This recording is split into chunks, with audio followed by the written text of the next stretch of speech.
प्रिय संतान, हम चलेंगे उस आत्मिक दुनिया में और आपके जीवन के लिए कुछ विशेष बातों को प्रभु देना चाहते हैं, जिसके द्वारा आपके जीवन में एक सुधार देखा जाए, आपके स्वभाव में एक सुधार देखा जाए और आपके परिवारों में एक सुधार देखा जाए। आमीन। देखिए, प्रभु यीशु मसीह का आना हमारे बीच में क्यों हुआ। देखिए, सबसे पहली बात हमें इस बात को समझना चाहिए कि प्रभु यीशु मसीह को जब हमने प्राप्त कर लिया अपने जीवन में, तो हम उनसे क्या अपने जीवन में प्रतिफल हासिल कर ले हैं। अभी हमने बहुत सारी गवाहियों को सुना है और लगातार हम हफ्ते में 3 दिन इस गवाहियों को सुनते हैं कि यीशु ने हमारे जीवन के लिए क्या किया है। बहुत सारे लोग जो टूटे मन वाले थे, बहुत सारे लोग ऐसे नौजवान जो नशे में चूर थे और अपने घर बेचकर, अपना खेत खलिहान सब कुछ बेच करके आखिर प्रभु जब उन्हें वो प्रभु के पास आखिर में आते हैं, उनकी ज़िंदगी में एक प्रतिफल देखा जाता है कि वो अपनी खोई हुई संपत्ति को पुनः प्राप्त करते हैं। आमीन। अपने माता पिता का जो खोया हुआ प्रेम था, अपने परिवार का खोया हुआ प्रेम था, उसे फिर से वो प्राप्त कर पाते हैं। ये शक्ति प्रभु उन्हें देते हैं। हालेलुया।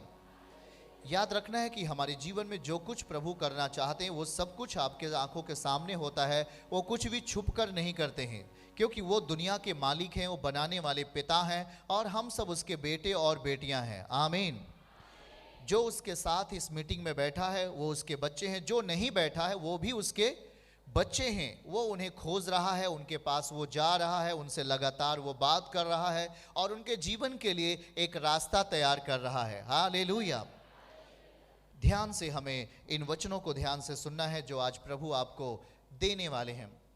देखिए, जब आप प्रभु यीशु मसीह के साथ जीना चाहते हैं तो वो ठीक ही, अगर आप उसके पास आ चुके हैं तो वो आपके जीवन में जो एक आपके लाइफ में जो चीज़ें काम करती रहती हैं, शायद वो पाप की दुनिया होती है, शायद वो अंधकार की दुनिया होती है, शायद वो किसी को लड़ाना, झगड़ा या तमाम ऐसी विरोधी बातें आपकी लाइफ में हो सकती हैं। इसमें कोई शक नहीं कि जब आप उस दुनिया में होते हैं जहाँ पर मुकदमा होता है, जहाँ पर झगड़े होते हैं, जहाँ पर व्यभिचार और जहाँ पर मर्डर और हत्याओं का स्थान होता है, तो वहाँ पर इंसानों का दिमाग भी सूज आता है, इंसानों का माइंड भी सूज जैसे आता है। वहाँ पर अच्छी बातों को ग्रहण करना उनके लिए बड़ा मुश्किल हो जाता है, सही चीज़ों को स्वीकार करना उनके लिए बड़ा कठिन हो जाता है। आप उन्हें जब कुछ अच्छी बातों को देते हैं तो वो पूरी तरीके से थके हुए होते हैं, उनके दिमाग में एक सूजन आ जाती है, उनके समझ में वो सही बातें नहीं आती हैं। पर आपके प्रभु का ये प्रेम है, आपके खुदावन यस्सु मसीह का जो उसने सलीब पर हर एक पापी मनुष्य के लिए जो बलिदान की हुई शक्ति का असर है, वो हर एक के मनुष्य के अंदर जाना चाहता है। आमीन। हर एक मनुष्य को याद रखो कि हर एक मनुष्य को प्यार चाहिए, परमेश्वर का, माता पिता का प्यार, भाइयों का प्यार, उससे जो बिछड़ चुका है, जो टूट चुका है, जिसके जीवन में आशाएं नहीं हैं, उम्मीदें खत्म हो चुकी हैं, गलत रास्ता अख्तियार करता है, नक्सली बन जाता है, आतंकवादी बन जाता है और वो अपने घर के लिए और देश के लिए खतरा बन जाता है। उसे एक ऐसे प्यार की ज़रूरत है। जब तक वो प्यार नहीं पाएगा पिता को, जब तक खुदा का प्यार उसे नहीं मिलेगा, वो इस तरह एक बिखरी हुई ज़िंदगी को जीता है। उसे लगता है कि कोई मुझे प्रेम नहीं करता, उससे लगता है कि कोई मेरे साथ रहने के लिए तैयार नहीं है, और इसलिए वो एक खुरापात की ज़िंदगी, पाप की ज़िंदगी अख्तियार करता है, लोगों को मारता है, लोगों को काटता है, लोगों को बदनाम करता है। ये उसकी लाइफ हो जाती है। पर प्रिय बेटे बेटियों, यीशु मसीह ने यूहन्ना 3:16 का एक वचन याद करो। प्रभु ने बाइबल में लिखा कि परमेश्वर ने जगत के लोगों से ऐसा प्रेम किया है कि उसने अपना एक लौता पुत्र दे दिया है। चिंता ना करे वो नक्सली, चिंता ना करे वो जो आतंकवादी है, जो राष्ट्र के लिए घात करता है, जो राष्ट्र के लिए, जो देश के लिए एक नुकसानदायक व्यक्ति बन के खड़ा होता है, प्रभु उसे छूने जा रहा है यीशु मसीह के नाम में। याद रखिए, परमेश्वर उसके जीवन को बेहतर करना जानते हैं। ये हमारी आपकी प्रार्थनाएं हैं। ऐसे कई गवाहियां हम सुनते हैं। एक पिता का जो एक बेटा है वो किस तरीके से एक नशे में और चरस और गांजाओं में, तमाम नशे के चक्कर में वो अपने आप को एक हत्यारा बना लेता है। पुलिस उसके पीछे लगी रहती है, दिन प्रतिदिन उसकी शिकायतें थाने में जाती हैं, दिन प्रतिदिन उसकी शिकायतें जिले पे जाती हैं कि ऐसा कर रहा, यहाँ लूट मार किया, यहाँ चरस गांजा करके, यहाँ पर गाड़ी चोरी कर लिया, यहाँ पर किसी की ये कर दिया, वो कर दिया। पर आज जो प्रभु उसके जीवनचर्या को बदलने का प्रयास कर रहे हैं, आज उसका प्रेम जो उसके हृदय को सही कर सकता है। याद रखिए, प्रेम एक ऐसी चीज है जो इंसानों को सही दशा पे ला सकता है, सही उसे कर सकता है। प्रेम की सामर्थ्य यीशु मसीह ने हमारे बीच में प्रकट किया। उसने कहा कि तू अपने शत्रुओं से भी प्रेम कर। यह हमें बल तब मिलेगा जब हम सच को जानते हैं।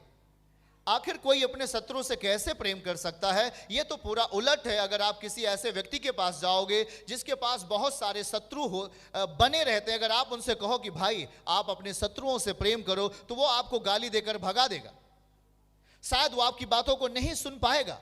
लेकिन प्रभु के पास आने वाला व्यक्ति, यही बदलाव है सबसे बड़ा, यही एक सबसे बड़ा जीवन है उसका, जब उसके अंदर अपने शत्रुओं के प्रति दया, अपने शत्रुओं के प्रति प्रेम, अपने शत्रुओं के प्रति एक करुणा भर जाता है। यही तो सच्चाई है।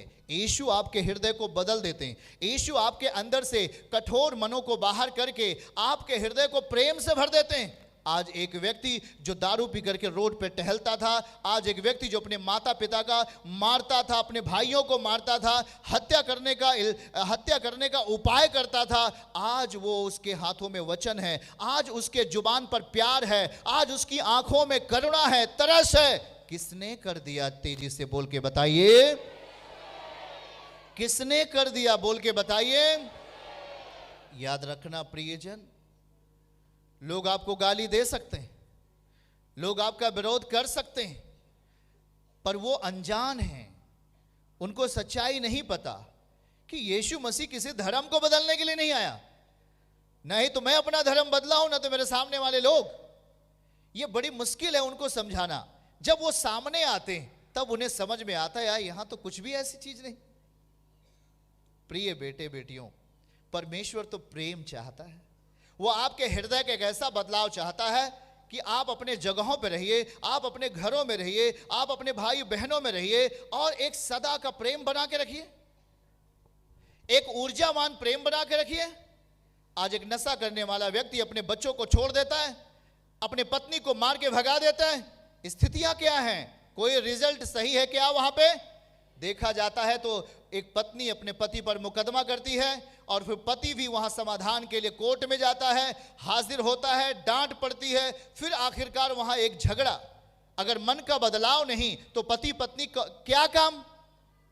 इसीलिए प्रभु यहां पर आपके जीवन को सही करता है और एक अच्छी उम्मीदों के साथ आपको खड़ा करने का प्रयास करता है। आमीन, हालेलुया। देखिए, प्रभु ने कहा कि अपने शत्रुओं से प्रेम करना, यह तो एक परमेश्वर का प्रेम ही है जो इंसानों के जीवन में काम करता है।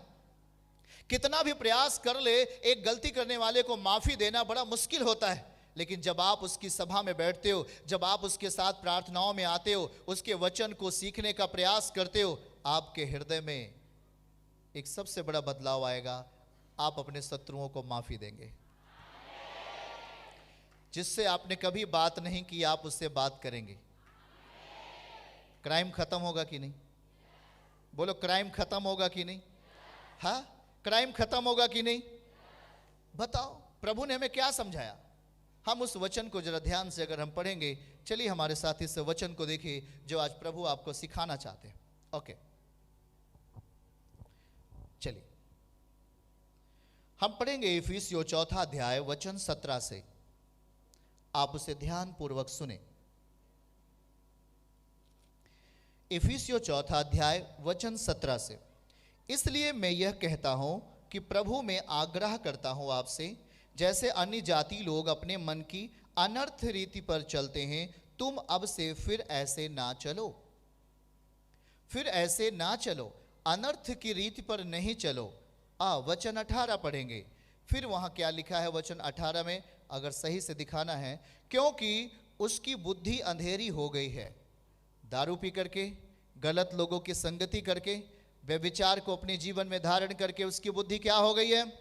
अंधेरी हो गई है। और उस अज्ञानता के कारण जो उनमें है और उसके मन की कठोरता के कारण वे परमेश्वर के जीवन से अलग किए हुए हैं।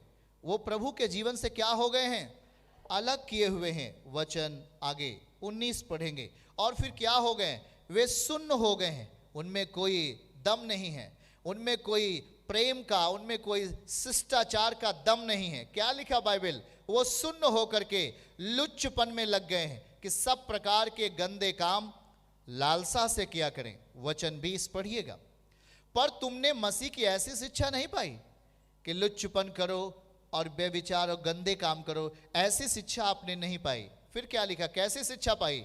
वचन 21 में, वरन तुमने सचमुच उसी की सुनी, जैसा यीशु में सत्य है उसी में सिखाए भी गए। वचन 22 लिखा है कि तुम अगले 21 आयत को पढ़ेंगे कि तुम पिछले चाल चलन के पुराने मनुष्यत्व को जो भरमाने वाली अभिलाषाओं के अनुसार भ्रष्ट होता जाता है उतार डालो। वचन 23 में लिखा, अपने मन के आत्मिक स्वभाव में नए बनते जाओ। आमीन। वचन 24 पढ़ लेंगे, नए मनुष्यत्व को पहन लो। पुराना मनुष्यत्व, पाप का मनुष्यत्व छोड़ देना, उसे हटा देना अपनी जिंदगी से। बाइबल कह रहा है नए मनुष्यत्व को पहन लो जो परमेश्वर के अनुरूप और सत्य की धार्मिकता और पवित्रताई में सृजा गया है। वचन 25, इस कारण झूठ बोलना छोड़कर हर एक अपने पड़ोसी से सच बोले, क्योंकि हम आपस में एक दूसरे के अंग हैं। आमीन। वचन 26 को पढ़ेंगे, क्रोध तो करो पर लिखा है क्रोध तो करो पर पाप मत करो। सूर्य अस्त होने तक तुम्हारा क्रोध तुम्हारे अंदर ना रहे। ओके। वचन 27, और ना शैतान को अवसर दो। किसको अवसर नहीं देना?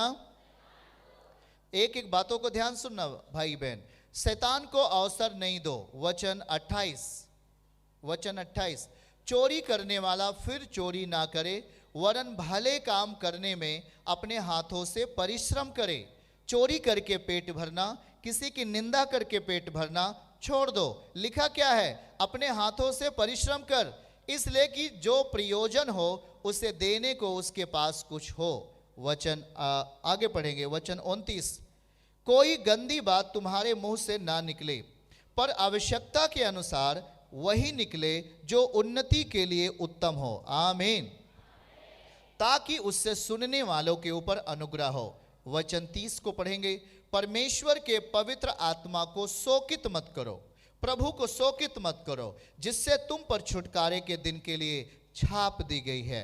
वचन 31 में लिखा, सब प्रकार की कड़वाहट, क्या चीज? बोल के बताइए। सब प्रकार की कड़वाहट और प्रकोप और क्रोध और कलह, निंदा, सब बैर भाव हमसे दूर हो। ओके।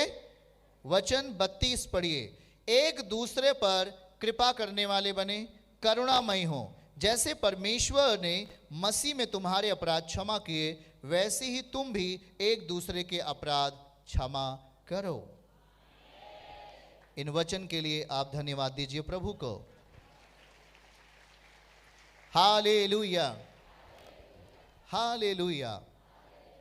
देखिए प्रभु के बेटे और बेटियों, आप जब भी भलाई काम करोगे, आप अपने परिवारों में सक्सेस होते हो, कोई तो आपका विरोध करने लगेगा। सही है? आप परिवारों में कोई नौकरी पा जाता है, ये मनुष्य की एक पुरानी प्रवृत्ति है। कोई परिवार का व्यक्ति सफल हो गया तो अगला उसी परिवार का मेंबर, उसके अंदर जेलसी आ जाती है, क्योंकि वो पुराने मनुष्यत्व में जी रहा है। क्रोध को अपना भोजन बना लिया, कलह को अपनी रोटी बना ली, निंदाओं को अपना जीवनचर्या बना लिया, जिससे उसकी जिंदगी में शांति नहीं है। ना ही तो वो सो पाता है, ना ही तो वो जाग पाता है। वो चलता है तब भी चिंता में चलता है, काम करता है तब भी चिंता में करता है, और उसके हाथ हमेशा खाली होते हैं। आज प्रभु पिता क्या समझा रहे हैं? यदि हम यीशु पिता पर भरोसा करते हैं और यदि हम उनकी सुनने के लिए आते हैं, अपने जीवन में उनके द्वारा प्रतिफल देखना चाहते हैं, अपने जीवन में, अपने घरानों में प्रभु के द्वारा आशीर्वाद को देखना चाहते, तो हमें इन वचन को अपनी जिंदगी का मुख्य श्रोता बनाना पड़ेगा, मुख्य स्रोत बनाना पड़ेगा। सही है? देखिए, अगर यहाँ पर एक बात अगर हम पढ़ें तो हम यहाँ पढ़ेंगे 22 और 23 आयत को पढ़ेंगे। इफिसियों 4:22 और 23, वहाँ एक बात लिखी गई है, लिखा है कि तुम पिछले चाल चलन के पुराने मनुष्यत्व को, पुराने आदमी को, जो भरमाने वाली अभिलाषाओं के अनुसार भ्रष्ट होता जाता है, उतार डालो। क्या लिखा है भैया? अच्छा, उदाहरण के लिए, क्या आप गंदे कपड़े को आप पहने रहते हैं?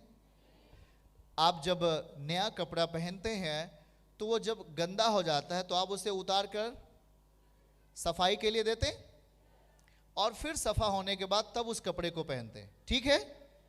प्रभु का आदेश है आपके लिए, आपकी जिंदगी में। और यहां पर कपड़े से ताल्लुकात नहीं है, मैं उदाहरण दे रहा हूं, यहां आपके मन से ताल्लुकात।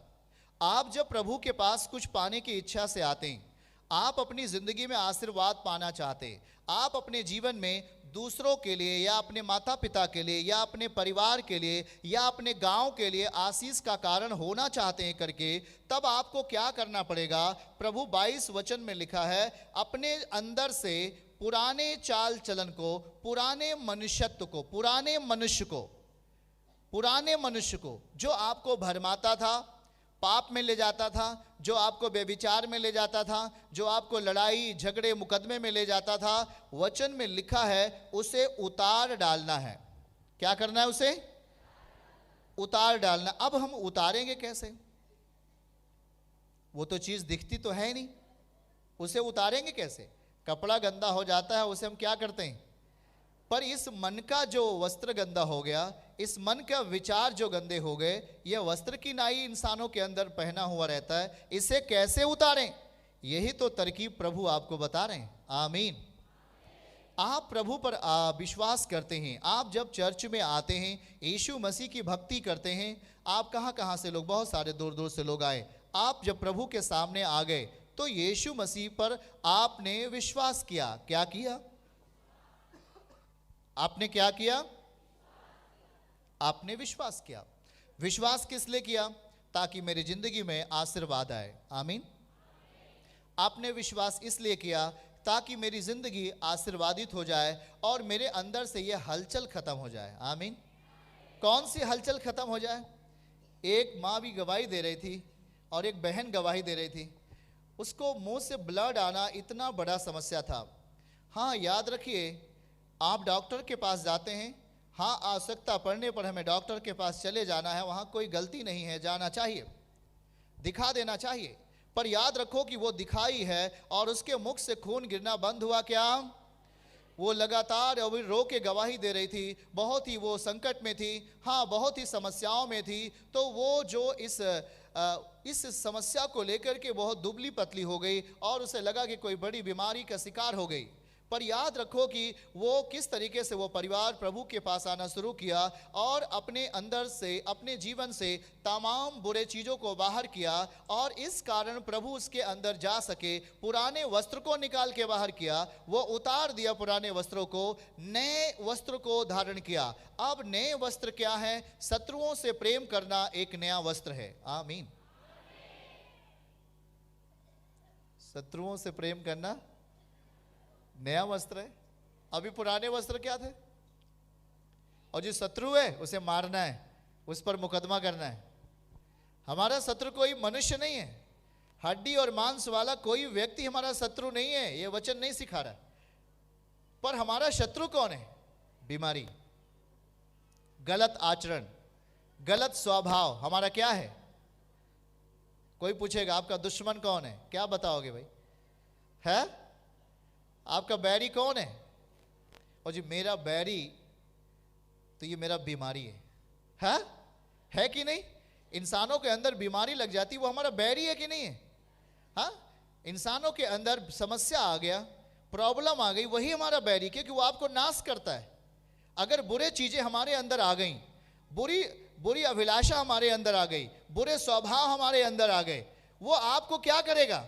कभी आप ऊंचे नहीं उठेंगे। वो आपके जीवनचर्या को खत्म करेगा और आपके परिवारों से शांति खत्म करेगा। यह एक पुराने वस्त्र के नाई है। पर जब हम प्रभु के पास आते हैं, हम अपेक्षा रखते हैं, मेरा प्रभु मेरे मन को शुद्ध कर दे। जब आपके मन और विचार शुद्ध होने लगते हैं, तब आपके बाहरी तौर पर भी सारी चीजें शुद्ध होने लगती हैं। आमीन, हालेलुया। क्या बातों को आप समझ रहे हैं क्या? ठीक यहां देखिए क्या लिखा है, वो उतार डालो तुम अगले या अपने पिछले चाल चलन के पुराने मनुष्यत्व को, जो भरमाने वाली अभिलाषाओं के अनुसार भ्रष्ट होता जाता है, उसे उतार डालो, उसे उतार डालो। पुराना मनुष्यत्व उतार डालो। पूरा दिखाइए। एक यहां कुछ हम आपको दिखा रहे हैं, क्या लिखा है यहां पर, पुराना मनुष्यत्व उतार डालो। सब लोग एक बार पढ़ के बताइए, पुराना मनुष्यत्व क्या करो, उतार डालो। ये क्या है पुराना मनुष्यत्व, क्या है पुराना मनुष्य? आज बेटा जब बड़ा होता है तो अपने माता पिता का आदर करना खत्म कर देता है, समझ रहे हैं कि नहीं? और जब वो नौकरी पा जाता है तब तो अपने माता पिता को ऐसे जगहों पे डाल देता है, कैंपस में ले जा करके, उनकी रखवाली नहीं करता, एक बोझ जैसा जान पड़ता है। सारी जिंदगी एक माँ जिसे दूध पिला के बड़ा किया, नौकरी पाने के बाद आज उसी माँ को धक्का मार के बगल कर देने वाला एक व्यक्ति पुराना मनुष्यत्व है। वह एक पुराने कपड़े की भांति है, उसका कपड़ा बदबू मारता है, उसके कपड़े में कोई सुगंध नहीं है।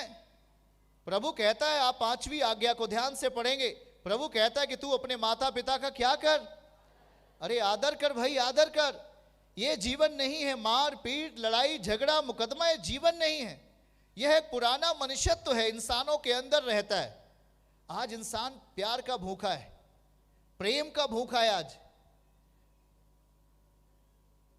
उसे प्रेम चाहिए, सच्चा प्रेम, ऐसा प्रेम जो उसकी जिंदगी को सही कर दे। आज लोग टूटे हुए घूम रहे हैं, नशे में बर्बाद हो रहे हैं, देश के लिए प्रदेश के लिए खतरा बने हुए हैं। उन्हें जरूरत है एक सच्चे प्रेम की। आमीन। कौन से प्रेम की जरूरत है? यीशु ने क्या कहा, अरे मैं मार्ग हूं, मैं सत्य हूं और मैं इसलिए नहीं आया कि मैं इसलिए आया हूं कि तुम्हारा धर्म बदल दूं, ऐसा नहीं। क्या किसी ने अपना धर्म को बदला क्या? प्रिय संतानों,